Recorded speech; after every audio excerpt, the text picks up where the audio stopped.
We're not even through year one right now.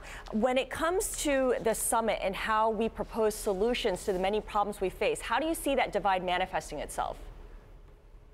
Well, the problem is in Washington and on the coast, you have an enormous political divide. Everybody is fretting every hour about each tweet or what happens.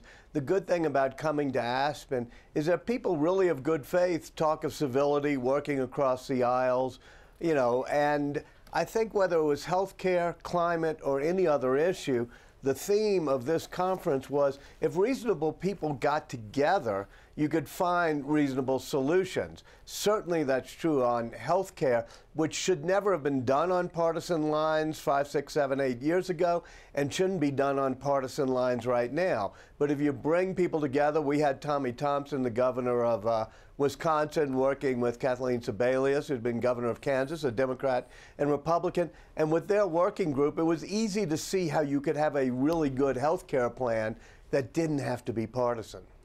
Walter, I want to bring in a quote that I just read over the weekend. It was an op-ed from a radio director in rural Iowa, because for all the outrage over President Trump and his administration in the big coastal cities, clearly it's no big deal in much of the heartland.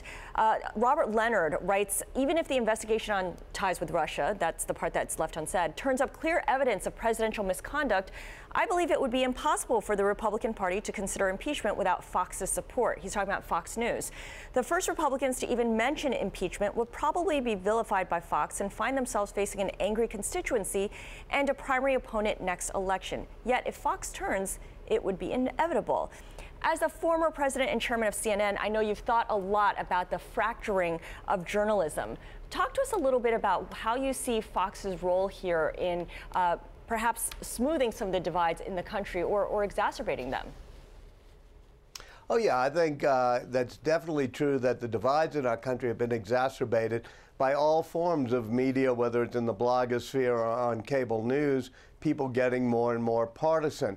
And I do think that if, you know, people could step back from that, and I don't just put Fox in the category, but I put everybody in the category, including all of us, if we could step back from having knee-jerk partisan reactions, that would be good. As for the quote you just read me, which I've seen before today, you know, I've seen earlier today, I think that's probably true. I think one of the fingers in the wind will be you're starting to see certain Fox News hosts sort of have a lot more tougher questions about Trump, and I'm sure there are people on the conservative side of the spectrum who might think, gee, Michael Pence would be a more stable force.